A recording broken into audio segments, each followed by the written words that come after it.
Muy buenos días para todos los presentes y para todos los que después nos irán a través de las grabaciones, a través del canal de la Federación Teosófica Interamericana. Así es que nuestro saludo y nuestra gratitud por la atención prestada. En esta mañana del domingo 30 de enero tenemos al hermano Gabriel Burgos. Nuestro hermano Gabriel Burgos es miembro de la Sociedad Teosófica. Entró a la Sociedad Teosófica en el año 1958. Unos 63 años de miembro de la sociedad dedicados enteramente a ese conocimiento que dejaron los venerables maestros a través de Elena Petrona Blavatsky y todos los demás hermanos que con 146 años han pasado por esta querida y amada Sociedad Teosófica. Nosotros en esta mañana recibiremos a un hermano muy comprometido desde su juventud, porque teniendo 63 años como miembro, ha dedicado toda su vida a ser secretario general de la sección, cuando era sección Colombia, tuvo esas posiciones, ha sido presidente de logias en distintas oportunidades y es un hermano dedicado a la teosofía, un hermano comprometido con este trabajo, la humanidad, ese granito de arena que cada uno tratamos de. Así es que recibimos a nuestro querido hermano desde Colombia. Bienvenido, hermano Burgos. En este momento los micrófonos son suyos. Adelante. Muchas gracias, hermana Magali, por sus palabras. Un agradecimiento a usted y a la Federación Teosófica Interamericana por esta invitación. Hoy, entonces, de acuerdo con lo convenido, voy a tratar sobre uno de los seres más queridos por los miembros de la Sociedad Teosófica, por su trabajo que desde un principio tuvo junto con la señora Blavatsky para llevar la teosofía al mundo.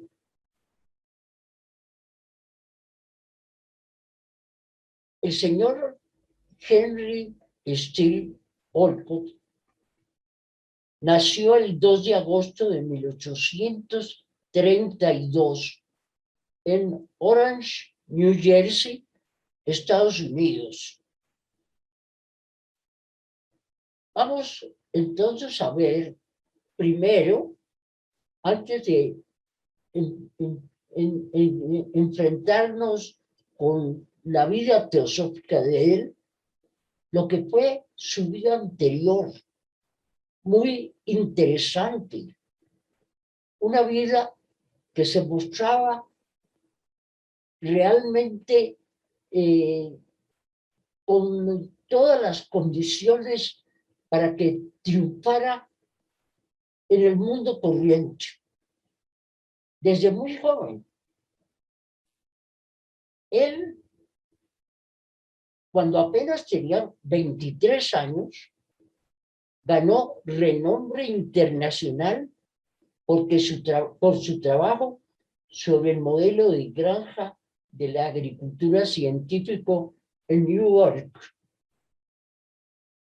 A él le interesaba muchísimo la agricultura y quiso entonces volver de la agricultura corriente como se llevaba ancestralmente, hacer de eso realmente una profesión con profundos conocimientos de los individuos. Debido a eso, a él le ofrecieron muchos cargos. Sin embargo, algunos de ellos, muy honoríficos, los declinó para hacer una tarea mayor. Declinó el cargo de decano de Agricultura en la Universidad de Atenas, ofrecido por el gobierno griego. Fue cofundador de la Escuela Agraria de Westchester, en Mount Vernon, la primera escuela científica de agricultura americana. Su primer libro, Sorgo y caña de azúcar africana, se convirtió en un texto de estudio y le trajo a los 25 años ofrecimientos para una misión botánica gubernamental en Catragia, Sudáfrica, la dirección de la Oficina de Agricultura en Washington, la gerencia de 2 inmensas propiedades, todos los cuales declinó. A los 26 años hizo una gira por Europa en interés de la agricultura y su informe fue publicado en la Enciclopedia Americana. Fue corresponsal americano del Marlane Express de Londres, editor asociado de Agricultura del New York Tribune y publicó 2 libros más sobre agricultura. Por su servicio público en reforma de la agricultura, recibió el voto para 2 medallas de honor y un Globo de Plata.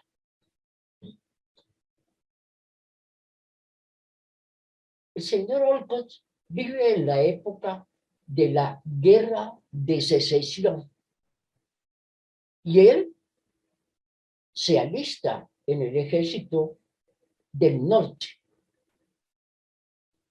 Peleó a lo largo de la campaña de Carolina del Norte, llegando inválido a Nueva York. Esto sucede en 1862 al 65. Fue asignado como comisionado especial del Departamento de Guerra y después del Departamento Naval para la investigación de fraudes. Recibió altos elogios por purificar el servicio público y limpiar estos departamentos arriesgando su vida y reputación. Después de servir en la Guerra Civil, donde obtuvo el grado de coronel, fue uno de los 3 miembros de la comisión nombrada por el gobierno para investigar el asesinato de Lincoln. En 1868 se graduó de abogado. Practicó el derecho hasta 1878, es decir, durante 10 años, especializándose en aduanas, en rentas públicas y seguros. Publicó un valioso informe sobre seguros cuando era secretario y director administrativo de la Convención Nacional de Seguros, que era una junta o liga de funcionarios del Estado. Diseñó un estatuto con otro abogado que fue aprobado en 10 cuerpos legislativos de los estados. Como abogado, tuvo entre sus clientes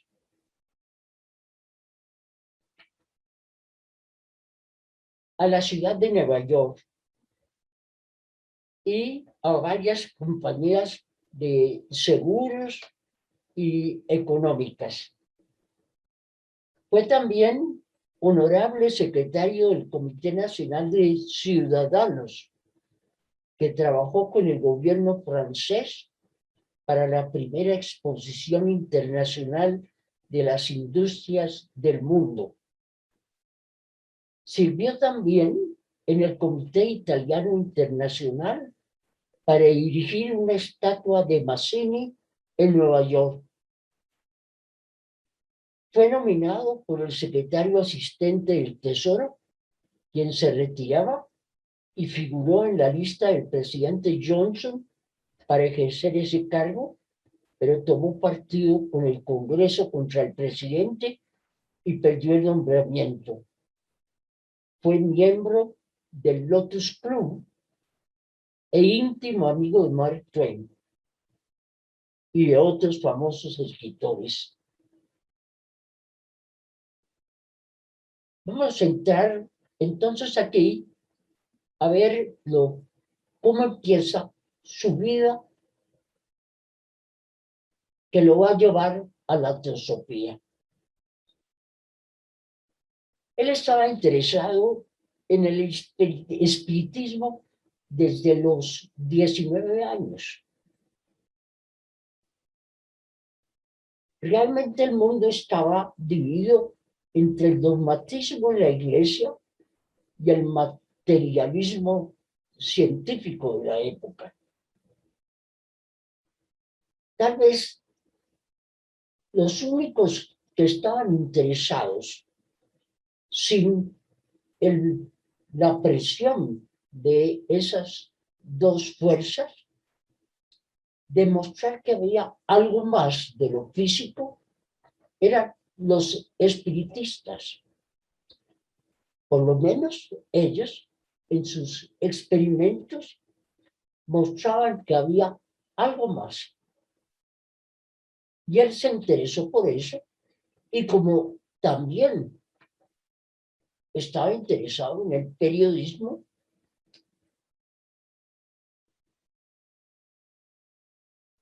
presentó informes sobre los fenómenos espiritistas en la granja Eddy en 1874 para dos periódicos, el New York Star y el New York Graphic. Eso produjo un inmenso interés entre la gente. Los periódicos, que valían apenas unas pocas monedas, se vendieron a $1 cada uno y 7 editores lucharon por obtener los derechos de autor.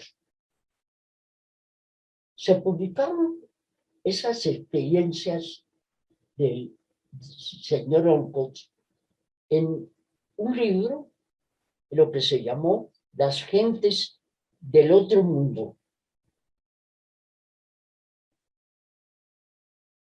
Se publicó en 1875 uno de los primeros libros sobre investigación psíquica, altamente apreciado por el Sir Arthur Russell Wallace y por Sir William Crookes, miembros de la Sociedad de Investigaciones Psíquicas,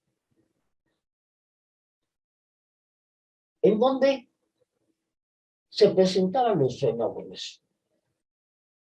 Era en la granja de unos campesinos de familia muy pobre, sin instrucción y llenos de prejuicios.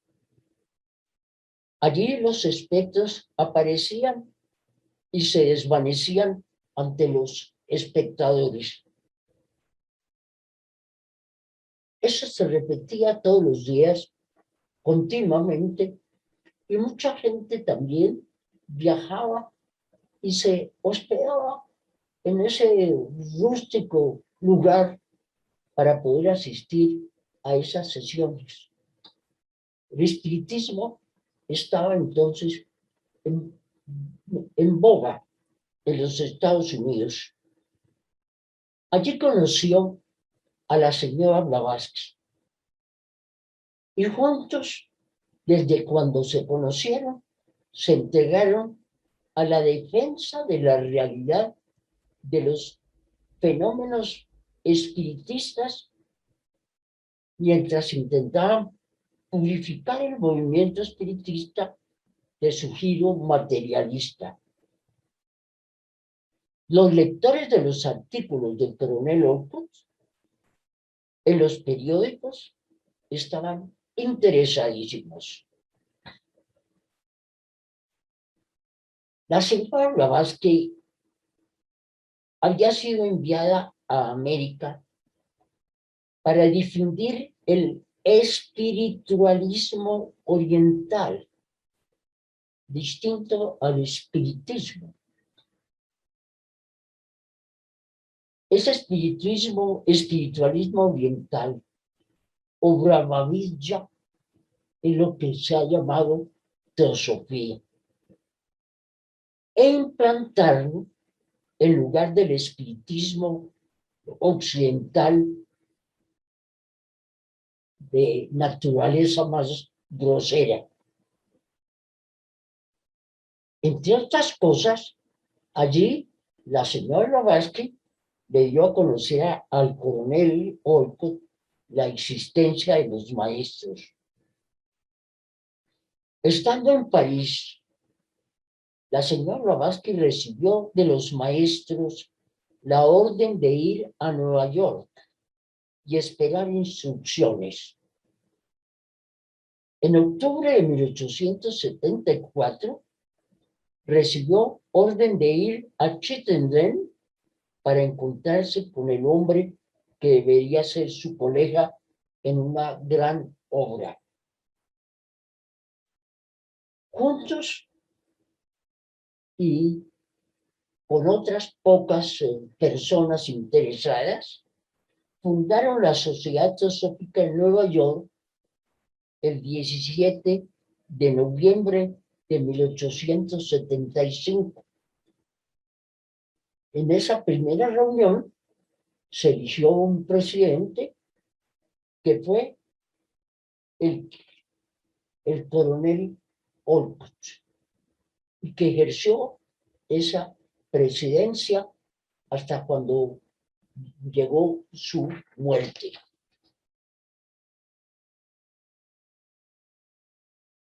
Desde un principio, cuando empezó el trabajo conjunto de ellos, como habían querido los maestros, hubo una estrecha unión de toda la vida entre el coronel y la señora Blavatsky. Él la ayudó en su trabajo desde un principio, en la preparación de su libro Isis sin velo. Ella trabajaba hasta el agotamiento todos los días.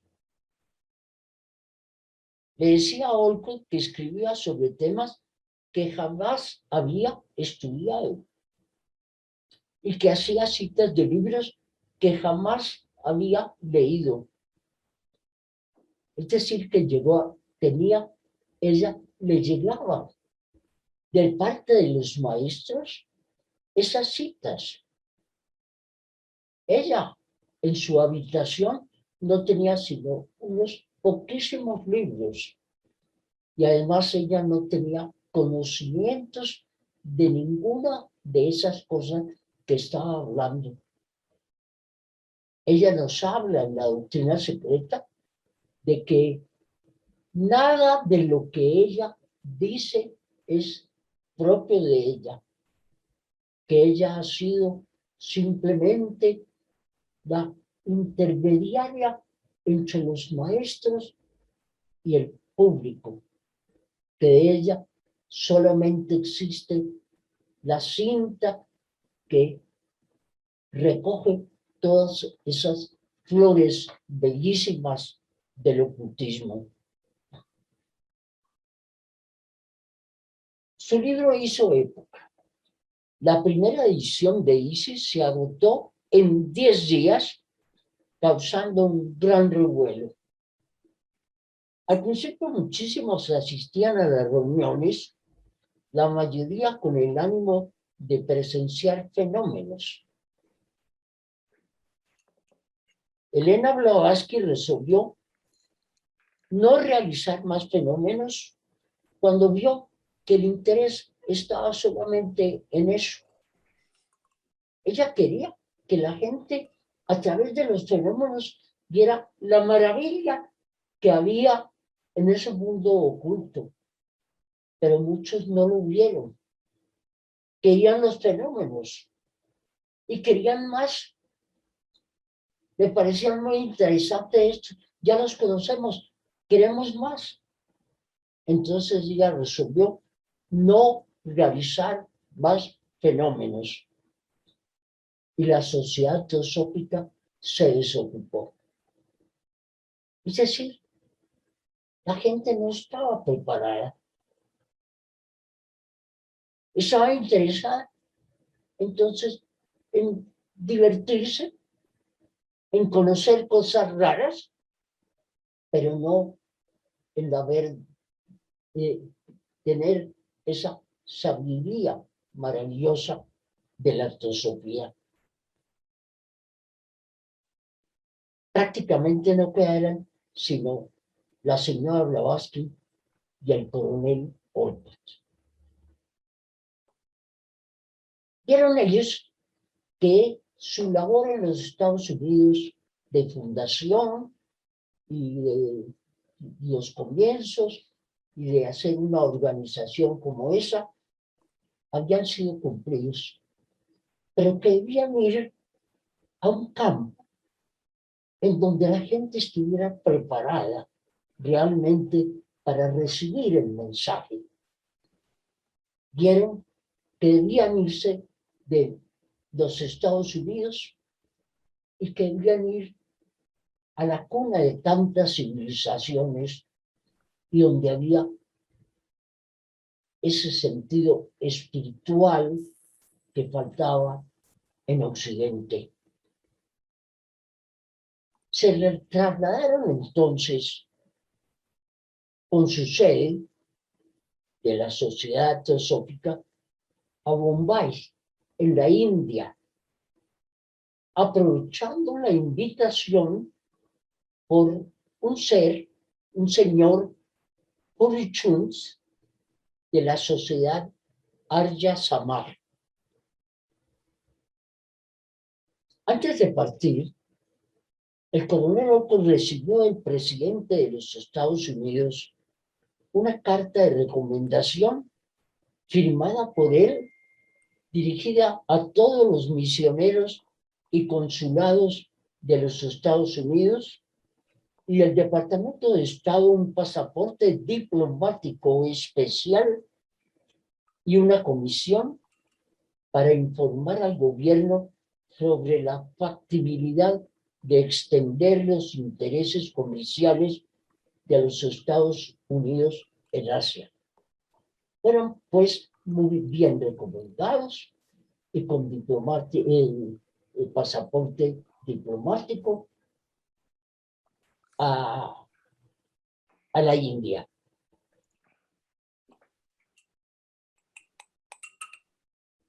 Vamos a ver qué sucede mientras tanto.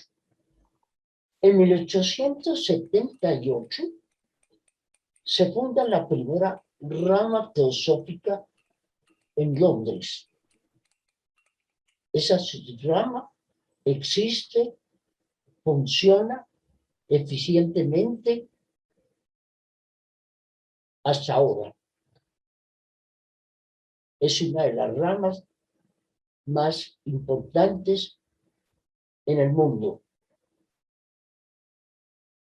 En 1891, cuando muere la señora Blavatsky, había 279 ramas fundadas en el mundo.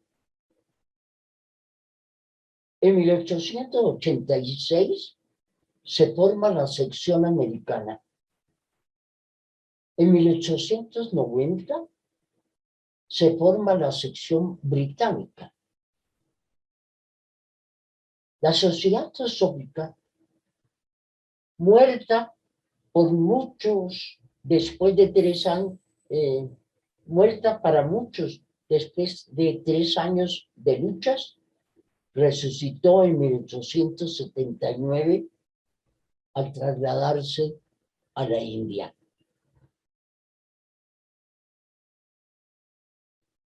Viajan ellos por mar. Es un viaje supremamente difícil. Teníamos que ponerlos en la época. Los barcos en que viajaban no eran viajes de turismo con todas las comodidades y de placer como un tour marítimo. Eran barcos que combinaban el asunto del comercio y llevaban a unos pocos habitantes en unas pocas habitaciones incómodas para viajar por el mundo. Así viajaron. Y era una cosa muy difícil, en que tenían que suplir las dificultades de las tempestades, del movimiento de los barcos, de los vientos. Todo eso lo iban a suplir para empezar su trabajo en la India. En Londres fueron muy bien recibidos. Cuando ellos llegaron, se fundó esa logia, la logia Blavatsky. Trabajó en la rama de Londres y en su organización. El 17 de enero del 879 se embarcaron en Liverpool hacia la India. El 16 de febrero llegaron a Bombay. Fueron recibidos en Bombay por 3 indios miembros de la sociedad Arya Samaj. Nadie más se presentó. Horas después llegó Hurry Chund, el indo corresponsal. Nadie más. Los miembros de la Arya Samaj nada sabían. Acusaron a Hurry Chund de haberlo hecho con intención. Hurry Chund los instaló en una casita de su propiedad, en un sitio bastante pobre. Sin embargo, hizo una recepción con 300 invitados. Después pasó una cuenta fantástica por esto y otras atenciones, incluso un telegrama en que se les surgía para que viajaran a la India. Las 600 rupias enviadas a la Arya Samaj desde Nueva York se habían quedado en el bolsillo de Hurry Chund. Se rompieron las relaciones con él. Se tomó otra casa, mucho mejor por la mitad del alquiler, y se instalaron allí por 2 años. Ese fue el primer contacto con la India. Allí había reuniones filosóficas muy concurridas todos los días. Se hicieron nuevos amigos y hubo nuevos miembros. Unos leales, otros traicioneros. Todos los periódicos de la India informaron de su llegada.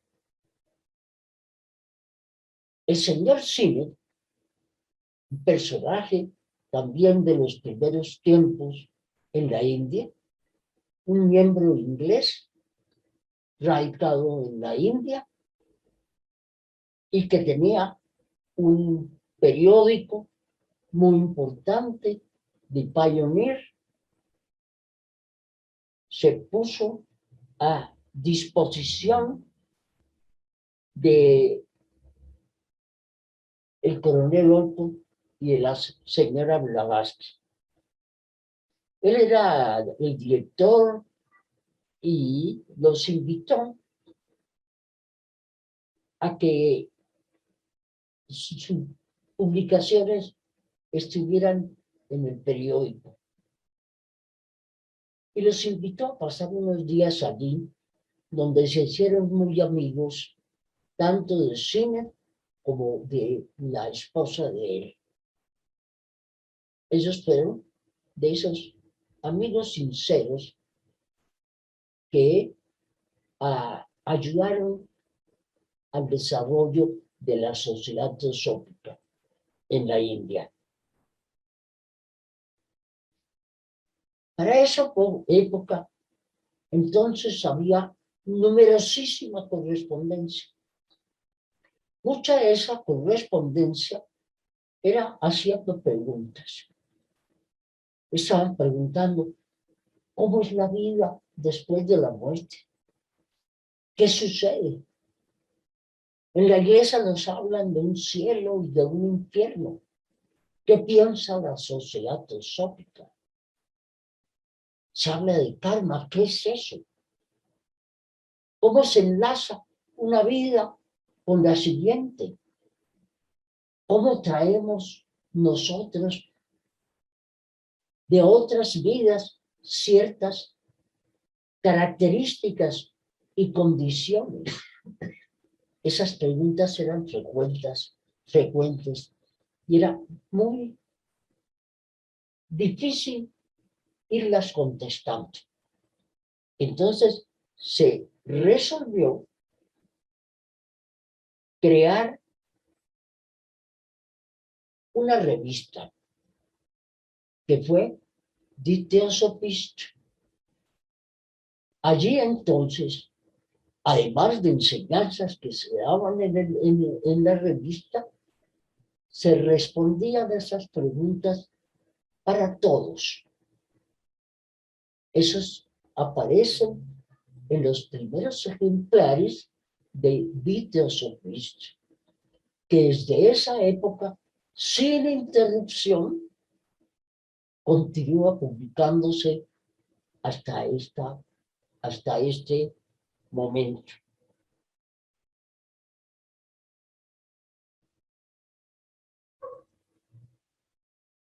Hay que anotar algo fundamental de lo que debe ser el espíritu teosófico, de lo cual nos dieron los ejemplos. Por sus servicios, la señora Blavatsky y el coronel Olcott nunca cobraron nada. Fueron gratuitos completamente.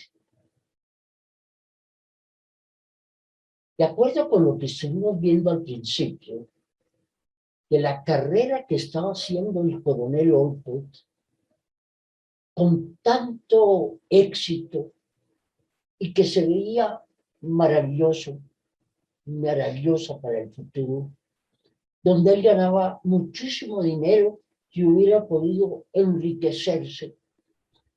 Cuando él conoce la obra a la cual ha sido invitado, deja todo. Cuando decimos todo, es absolutamente todo. Nada de esos intereses queda.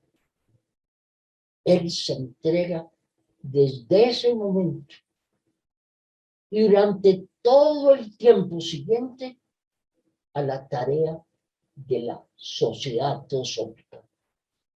Lo mismo que la señora Blavatsky, que abandona también una cuna aristocrática en una familia donde tiene todas las comodidades del mundo para entregarse a esa tarea sin un centavo, absolutamente dejando todo atrás. Es un ejemplo maravilloso que nos dan esos dos grandes seres. Cuando llegan a la India, se encuentran o encontramos nosotros que unos seres que están muy interesados en la vida espiritual son los budistas de Ceilán. Ellos ya habían conocido, el coronel y la señora Blavatsky, el budismo en Europa. Vieron entonces que deberían ir entonces a Ceilán. Y el 7 de mayo de 1880, ellos dos, con una comitiva, partieron para allá.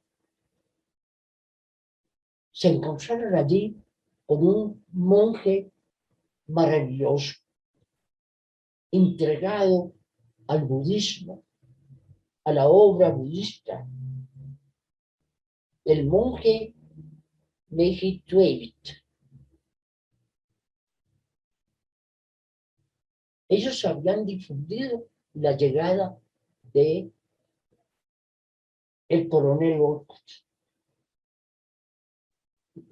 Tuvo un recibimiento apoteósico en Gali.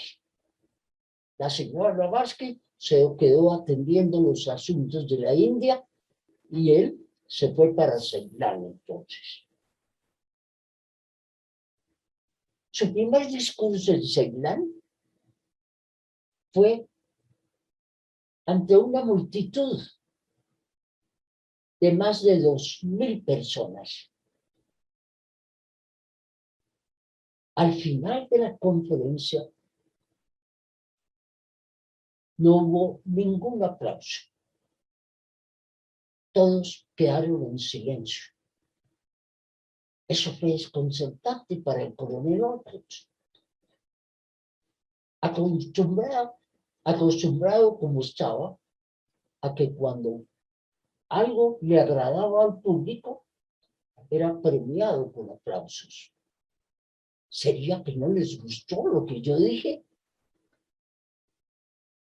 La gente se había retirado. Y él le preguntó al monje, ¿qué es lo que ha pasado? Y él le dijo, es que ellos escucharon en silencio. Meditan sobre lo que usted ha dicho en silencio. Y se retiran meditando sobre lo que han dicho. Esto, de parte de tan grande muchedumbre, más de 2.000 personas, fue un gran honor. Vemos una actitud completamente diferente a la que se encuentra en Occidente. Hubo un gran entusiasmo popular desde la llegada del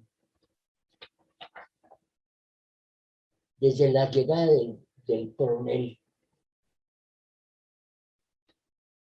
Entre otras cosas, él habló sobre la naturaleza de la vida y las enseñanzas del señor Buda. Es decir, de lo que estaba en el alma de esos oyentes. Y por primera vez se ensalzaban sus creencias y no se las atacaba como era costumbre de parte de las comunidades misioneras protestantes que había en Ceilán. Allí ellos condenaban todo. Fuera del cristianismo no hay nada. Ustedes están condenados. Van por mal camino. El coronel Olcott fue a hablarnos del Buda, de sus enseñanzas maravillosas. Y por lo tanto llegó fácilmente al corazón de esos oyentes. A donde ellos iban y por donde pasaban, siempre había a lo largo de los caminos miles de personas y miles de oyentes se acercaban a los balcones desde donde hablaba o a las salas donde estaba programada alguna charla, con banderas, con arcos de flores y con música. El 25 de mayo de 1880 fueron reconocidos como budistas en ceremonia en un templo, reafirmando así su declaración hecha en América. Hay que recalcar que en el budismo no hay ningún dogma obligatorio. El budismo es una filosofía y no una teología, como nos declara el mismo Olcott. Entonces, no había que implantar nada nuevo. Para los budistas, la mente está abierta a esas filosofías para engrandecimiento de su naturaleza interna. En el mismo día, Olcott pronunciaba varios discursos continuamente. Las procesiones seguían todos los días. Por todas partes donde iban, lo seguían esas miles de personas.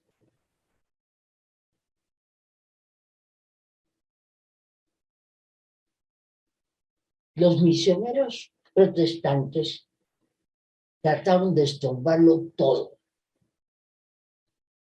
pero fracasaron. Precisamente por el espíritu que llevó el coronel Olcott a esas almas.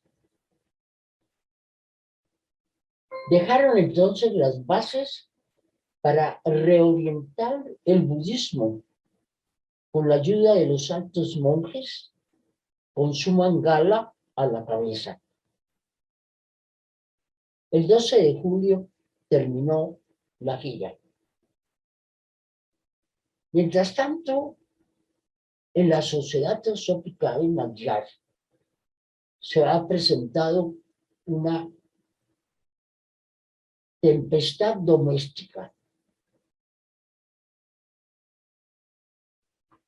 La persona que administraba los asuntos domésticos en Magyar era una señorita inglesa, la señorita Bates. Pero llegaron allá los Coulomb, marido y esposa, y ellos quisieron hacerse a la administración de la casa. La señorita Bates se sintió supremamente apabullada con esto, porque ella estaba llevando todo muy bien, y se regresó a Inglaterra. Y quedaron esos dos enemigos de la sociedad teosófica y de la señora Blavatsky, quedaron como administradores, lo cual llevó al famoso problema Coulomb, que tanto afectó a la señora Blavatsky y que no es el caso en este momento de que lo examinemos, puesto que eso tiene que ver más con la historia de la señora Blavatsky y las cartas de los maestros.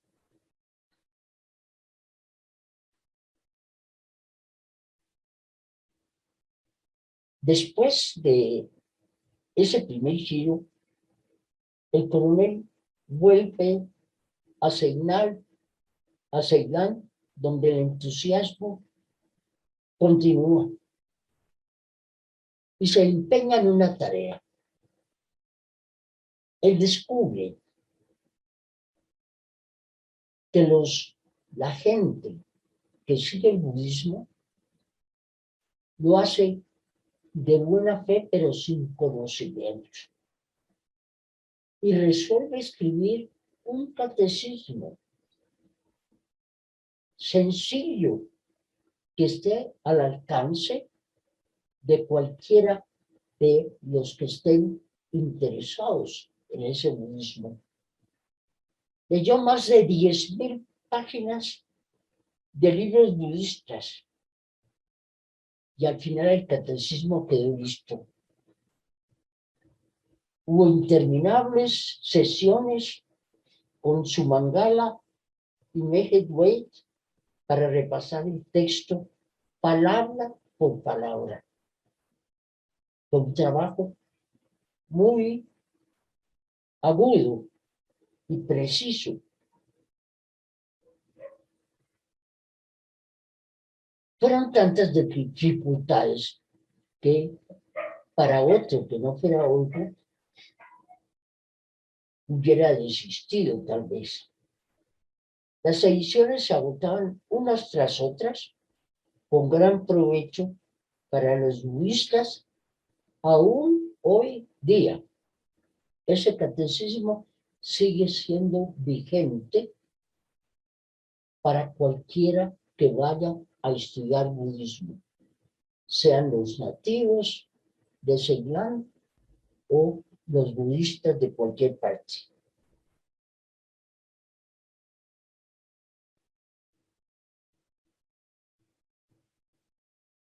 Olcott anota que unos años después se había traducido a 20 idiomas diferentes y se estudiaba en muchos países del mundo.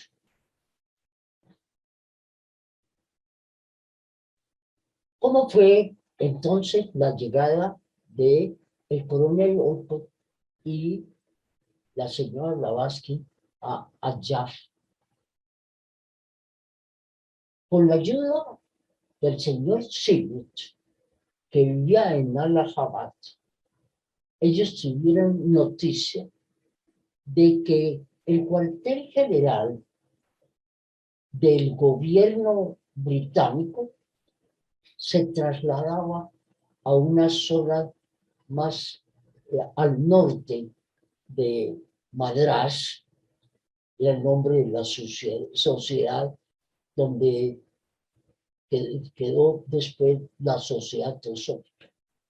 Y que esos residentes allí, militares y oficiales del gobierno, que vivían suntuosamente en propiedades con lindos jardines y con construcciones muy cómodas como su vivienda, se quedaron para la venta y no había compradores.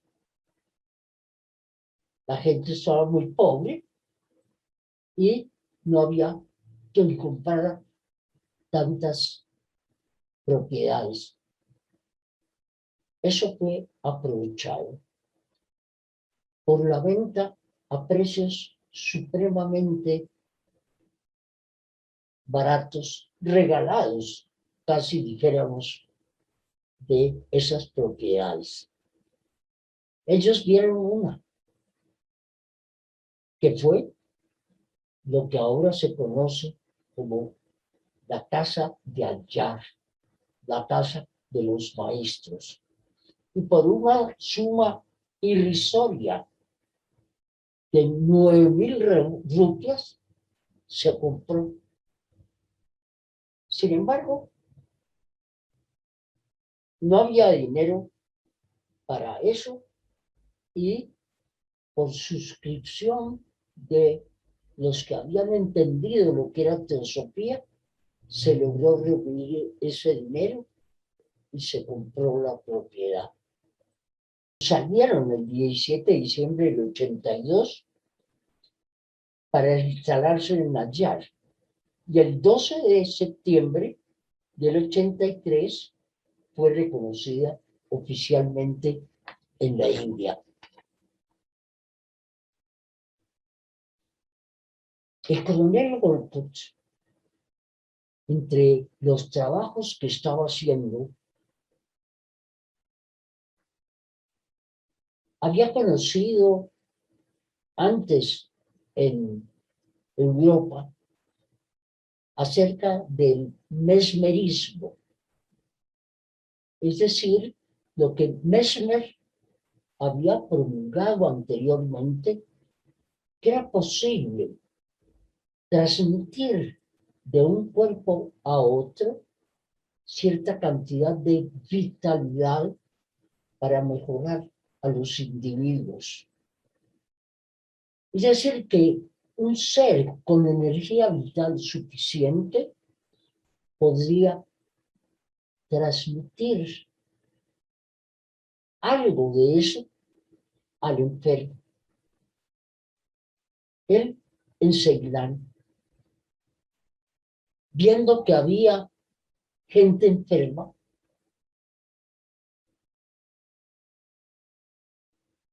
quiso experimentar por sí mismo ese mesmerismo. Y un paralítico de muchísimos años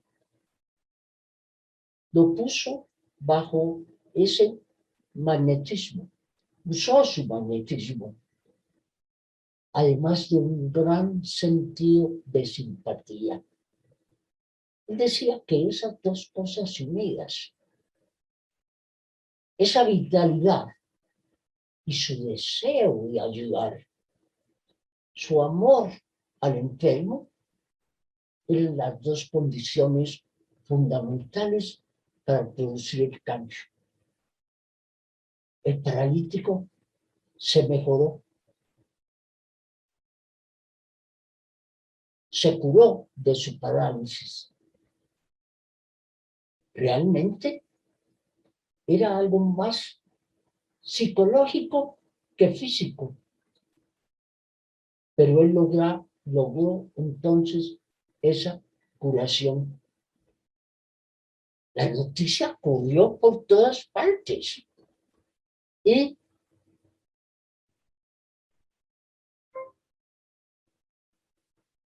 se corrió la bola de que había alguien que curaba a los enfermos. Eso hizo que, en agradecimiento lo que le había pasado a ese paralítico, le contara a muchísimos que se agolparon, enfermos, tullidos, gente con toda clase de enfermedades, a las puertas del coronel López. Y él, por ese deseo de servir, de ayudar a la gente, se entregó de lleno a hacer curaciones mesméricas, con mucho éxito, pero con deterioro de su salud. Mucho de lo que él transmitía repercutía en su propia salud. A fines de 1883, recibió de su maestro la orden de suspender las curaciones hasta nueva orden. Orcos había hecho tratamientos a más de 8,000 enfermos en los últimos tiempos.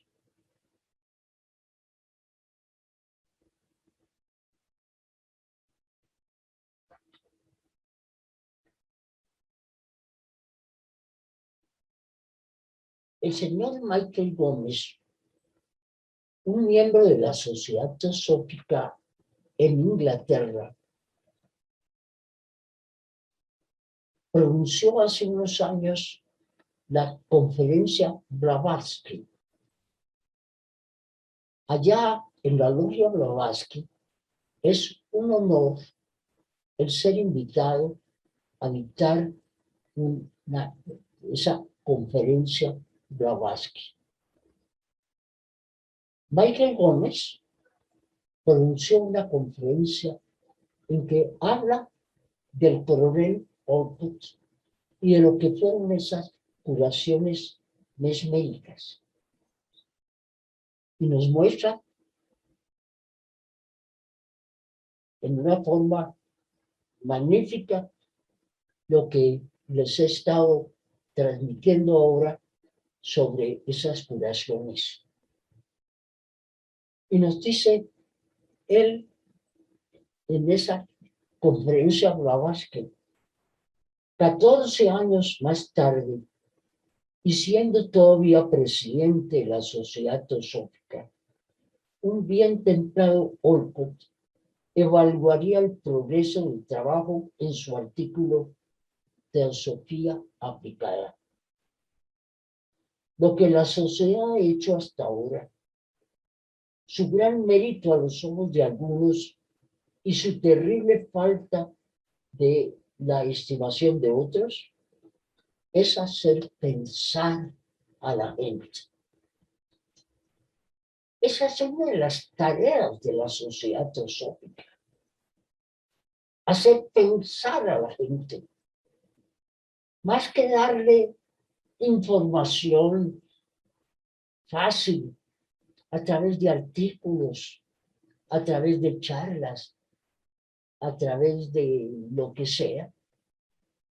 Fundamentalmente, esos artículos y esas charlas deben conducir al individuo a pensar, a que no seamos unos repetidores de ideas. Lo que dijo fulano, lo que dijo sutano, discutir si tuvo razón o no tuvo razón, sino pensemos, más allá de las palabras que se han dicho. Dentro de mí tiene que existir la respuesta. Dentro de cada uno de nosotros está la respuesta. La sabiduría infinita está dentro de nosotros como nuestra naturaleza real y esencial. No importa, encontramos que hay diferencias afuera en lo que se dicen.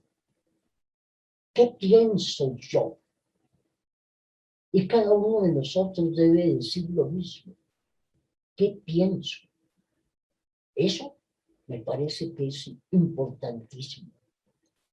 Es liberarnos absolutamente de las influencias externas para poder ser realmente unos individuos dueños de nuestro destino. Que no sean otros los que traten de abrirnos el camino, sino que nosotros por nosotros mismos seamos los que abramos el camino. Caminante, no hay camino, se hace camino al andar, nos dice el poeta Machado, y eso es cierto, pero solamente podemos hacerlo si pensamos por nosotros mismos. Sigue diciendo el señor Gómez, nadie puede pertenecer por mucho tiempo a la sociedad teosófica sin comenzar a cuestionarse a sí mismo. Él comienza a preguntarse, ¿cómo conozco eso? ¿Por qué creo en esto? No es porque alguien me ha dicho que debo creer. Yo me voy a preguntar, ¿por qué creo en eso? ¿Qué razón tengo para tener la certeza de que estoy en lo correcto? Y tan seguro de que mis vecinos están equivocados. ¿Cuál es mi garantía para declarar que esta acción o esta práctica es buena y sus opuestos son malos? Son preguntas fundamentales, verdaderamente. El mismo aire de la teosofía está cargado con el espíritu de investigación. Ella no es el espíritu escéptico ni el agnóstico. Es un deseo real de conocer y aprender la verdad tan lejos como sea posible para cualquier criatura que esté tan limitada por sus capacidades y tan desviada por sus prejuicios como lo está el hombre en general en la actualidad. Aquí estamos viendo entonces cuál es la maravilla de la obra de la sociedad teosófica, lo que tiene que hacer. Ella es esa, la cual he elevado a la sociedad teosófica por encima del nivel de todas las otras agregaciones u organizaciones de hombres, y la cual, tan lejos como sus asociados se abstengan de dogmatizar, deben guardarla en un plano totalmente superior. El hecho es que la sociedad teosófica atrae personas que han tenido una disposición natural a examinar, analizar, reflexionar. Y cuando esta tendencia no es más de sus objetos, ellos muy pronto comienzan a ponderar sobre los problemas de la existencia. Ya ellos se encuentran ellos mismos involuntaria e instintivamente sujetando sus propias queridas teorías y estimadas debilidades al proceso del examen, el cual es el eslogan de la sociedad teosófica.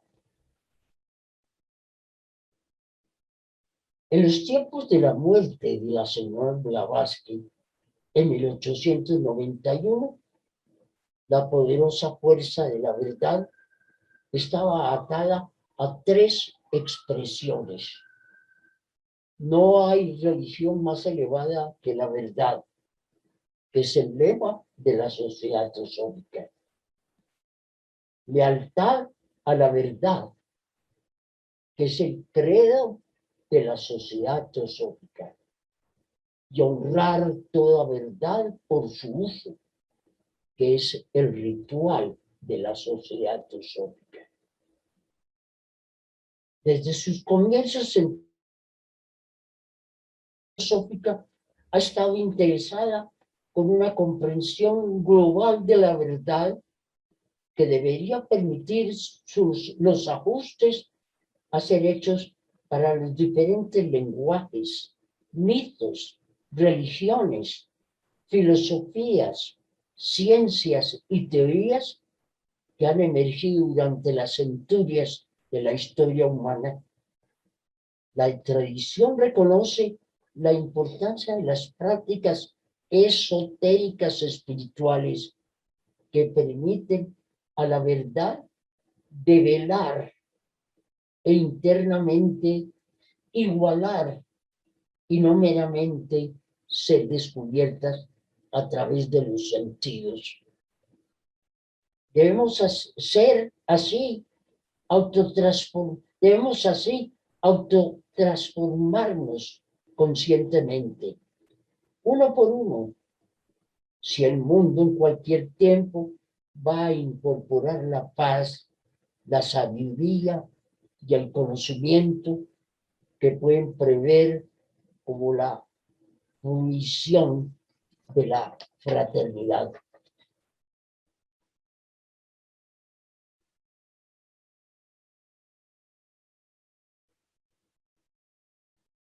La doctrina secreta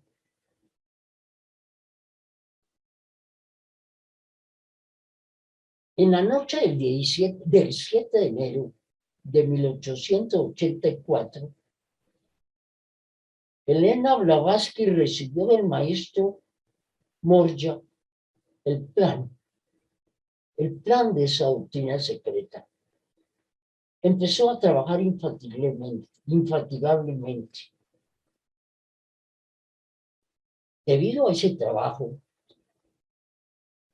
con un cuerpo tan enfermo, tan en malas condiciones, regido por esa fuente tan poderosa como la de ella, ese cuerpo se enfermó.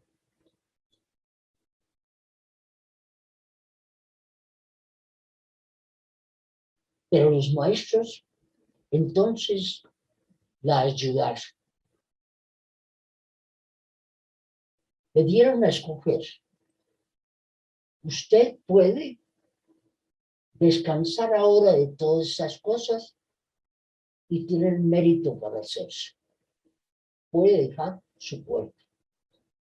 O nosotros podemos hacer que usted se mejore. Y con el cuerpo que tiene y con todas sus dificultades, continuar con su obra y terminar la doctrina secreta. Los maestros no imponen nada. Le dieron a ella a escoger y escogió el sacrificio, del cual hubiera podido ella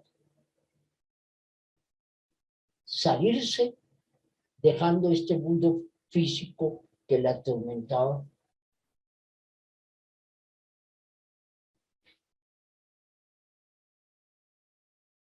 Le ayudaron hasta que hubiera terminada su obra.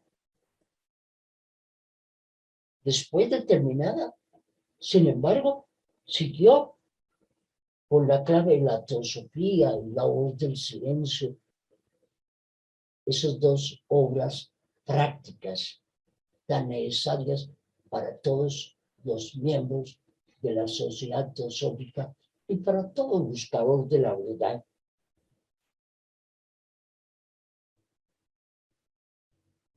Después de esto, la señora Blavatsky parte para Europa definitivamente. Las penalidades que ella tuvo no son relatadas por algunos biógrafos por todo el camino. Cuando llega a Italia, a Torre del Greco, enferma, aislada, atacada a causa de los colonos, sin dinero. Y sin embargo, ella seguía en la obra, como le habían dicho los maestros.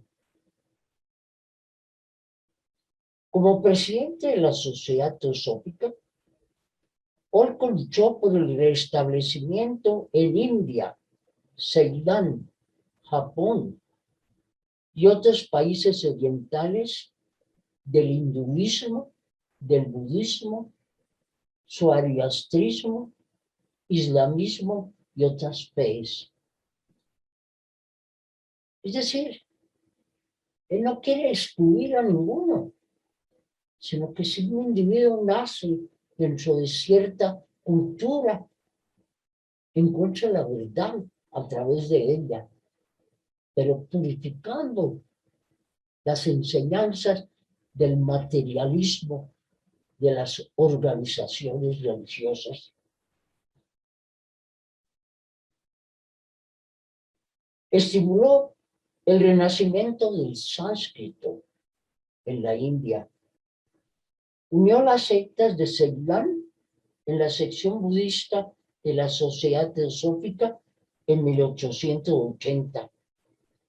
Las 12 sectas de Japón en un comité conjunto para la promoción del budismo en 1889. A Burma, Siam y Ceilán en una convención de los budistas del sur en 1891. Y finalmente al budismo del norte y del sur a través de las firmas conjuntas de sus 14 proposiciones del budismo en 1891. Por delegación de los budistas en 1882, en un templo hindú plantó el árbol de la fraternidad como primer acto de fraternización de cientos de años entre budistas e hinduistas. El coronel fundó la biblioteca de Adyar en 1886, acto en el cual por primera vez en la historia de los instructores religiosos del hinduismo, budismo, zoroastrismo e islamismo se unieron para bendecir una causa común. Durante su mandato como presidente de la Sociedad Teosófica, la sede de la sociedad se desarrolló grandemente. En un año de 1882-83, de sanaciones mesméricas, trató a 6.000 tullidos, sordos, mudos, ciegos y dementes con éxito fenomenal. Inició las escuelas gratuitas Harijan para la educación de los parias de India, que no tenían derecho a la educación. Los parias eran los descastados, no tenían ninguna casta. Nadie podía estar en contacto con ellos. El coronel Olco los vio de otra manera diferente y vio que solamente por medio de la instrucción podían salir de esa condición. A través de la India fundó colegios hindúes, ligas africanas, ligas arianas para jóvenes y bibliotecas, y patrocinó y publicó Arjavalla Bodhini para jóvenes hindúes. En Ceilán estableció colegios para niños budistas. Aseguró la liberación de la persecución religiosa para los budistas de Ceilán y Vesak como día festivo público. Patrocinó la conferencia informal de 1891 sobre la posibilidad de la Sociedad Nacional de Mujeres de la India. Planeó el Instituto de Educación Tecnológica para el Maharaja de Baroda en 1888. Dio conferencias y viajó para la Sociedad Teosófica muchos miles de millas anualmente por tierra y por mar. Se le nombró miembro honorario de muchos famosos clubes y sociedades científicas. Recibió la bendición oficial del Papa Pío IX. Fue bendecido por los sumos sacerdotes budistas de Ceilán, Burma, Siam y Japón por su trabajo por el budismo. Fue adoptado en la casta brahmin por servicios distinguidos al hinduismo. Entre sus publicaciones tenemos Theosophies, después de la partida de H. Blavatsky para Europa en 1885. El Catecismo Budista y un libro que deben conocer todos los teósofos, si quieren saber la historia de la Sociedad Teosófica. Es un bello y ameno libro, lleno de historias y de anécdotas, hojas de un viejo diario. Es una maravilla. Es la historia de la Sociedad Teosófica en 6 volúmenes en inglés y 2 volúmenes en español, los que yo conozco, de la editorial Kier, y muchísimos folletos y artículos sobre teosofía, religión, fenómenos psíquicos, etc. El 17 de febrero de 1907 murió en Adyar, nominando como sucesora a la señora Ami Besa. Muchísimas gracias, hermanos, por su presencia y su paciencia para escucharme. Soy un admirador de Coronel Olcott y he hecho este trabajo con todo el amor para compartir esa vida, algo de lo que nos dicen de esa vida tan maravillosa del Coronel Olcott. Mil gracias al hermano Isaac Hawley, a la hermana Magali y a la Federación Teosófica Interamericana por esta invitación. Mil gracias. Vale. Gracias a usted, hermano, por su ponencia, que servirá para muchos que vienen detrás de nosotros. Vamos a pasar al hermano Isaac los micrófonos en este momento.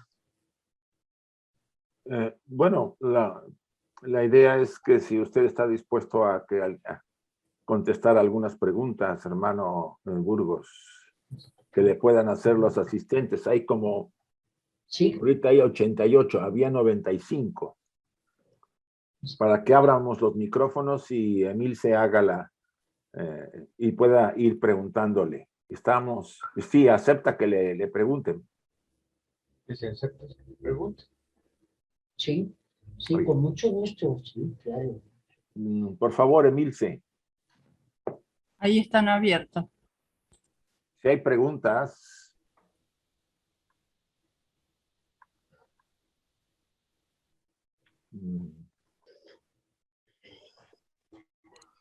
A ver.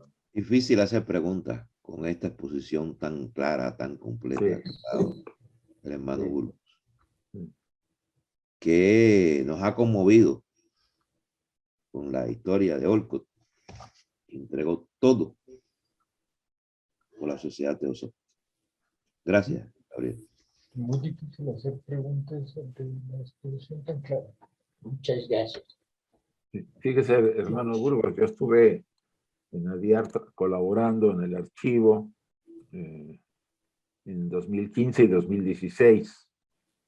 Y encontré, bueno, había el escritorio que él había dejado, un escritorio muy grande, donde pues ahí yo trabajaba para recuperar documentos.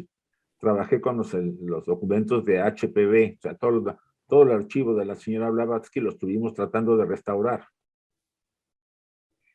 Y la verdad, cuando uno ve el trabajo que hizo el coronel Olcott, la cantidad de acciones en pro de la difusión teosófica en el mundo, y sobre todo en la India y en algunos otros lugares de Asia, pues es un reconocimiento que nos inspira a todos los estudiantes a seguir esa entrega que pocas almas pueden tener. No voy a negar que ha habido líderes que lo han tenido y que han demostrado con la calidad de su vida la entrega al trabajo teosófico, pero el coronel Olcott fue una columna importante. Gracias, hermano Burgos, por darnos esta bella presentación de este Gracias devoto a usted. trabajador.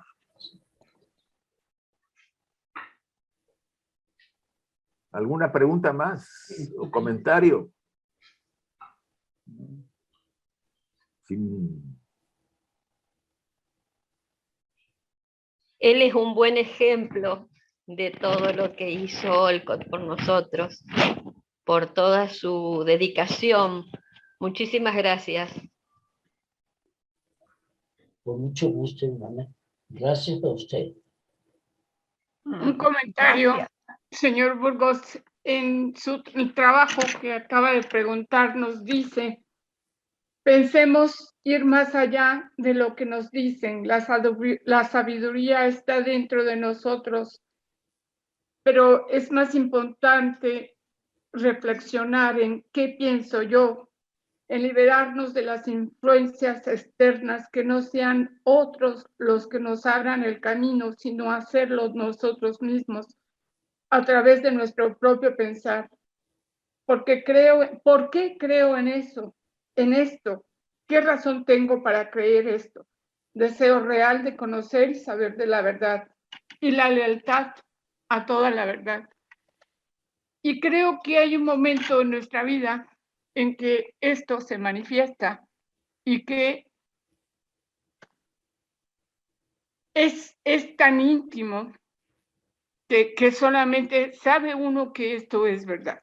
No sé cómo se le llame a esto, pero simple y sencillamente es. Y a través del pasar de los años o de las propias experiencias, uno siente, percibe que esto es así. Y con sus palabras lo acaba de decir. Gracias por inspirarnos. Maravilloso trabajo. Muchas gracias. Gracias, hermana. Estoy completamente de acuerdo con usted, hermana. Para algunos hay dificultades mentales. ¿Será que es así? ¿Será que no es así? Pero llega un momento en que uno dice, no necesita ningún argumento, sino siente que es así. Ese es un reconocimiento intuitivo de la verdad, que no lo hace a uno dudar ni un solo momento. Entonces ya está firmemente en el camino. Ciertamente es así, hermana, estoy de acuerdo con usted, totalmente. Gracias, María Eugenia. Gracias. Magali. Sí, tengo la mano levantada no para preguntar, sino para agradecer esta ponencia. Y voy a hacer una anécdota que a lo mejor hermanos que estuvieron conmigo en ese momento las recuerdan. Estuvimos conversando un día con la señora Rada Burnier y ella nos dijo, estudien la historia de la Sociedad Teosófica en las logias. Estudien, por favor, la historia. Hoy, en su conferencia de esos grandes líderes, me doy cuenta cómo llega su trabajo al corazón de un estudiante de teosofía. Pensamos que no nos alcanza el día para servicio en la Sociedad Teosófica. Pero ¿cuánto dieron los que estuvieron en ese momento de la fundación? Dieron su última gota de fuerza a este movimiento que hoy nos sirve a nosotros para poder seguir caminando y despertando, porque preguntamos por qué estamos aquí, pero es la misma esencia divina que nos pide que caminemos en esta ruta. Tenemos que avanzar. Y los motivo a que no se pierdan ni un minuto de su vida en hacerse esas preguntas tan interesantes. ¿Por qué estoy aquí? ¿Qué hago aquí? y muchas estarán contestadas en la historia de esos grandes líderes. Gracias, señor Burgo, por su aportación esta mañana. Gracias. Gracias, hermano. Bueno, si Magali, si no hay más preguntas, podemos despedirlo, por favor. Gracias. Yo creo que se merece un descansito ya, porque hemos prácticamente tenemos un buen rato y que le agradecemos enormemente todos los hermanos presentes, aunque no hablemos todos, pero nuestra gratitud a este quedará para muchos estudiantes que vendrán detrás de nosotros. Así es que un bello día para todos. Recuerden que tenemos el compendio con el hermano Gaspar y los que se quieran unir más tarde con la hermana Lucila, también estamos ahí para dar servicio. El próximo mes, el hermano Burgos va a presentar la primera parte de la biografía de H.P. Blavatsky en febrero. Sí. Y en marzo, la segunda parte, ¿sí? De una vez lo avisamos. Son el último domingo de cada uno de los meses. Pero ya pasaremos el cartel para todos. Muchas gracias a todos y gracias, Magali. Emilce. Gracias a todos ustedes.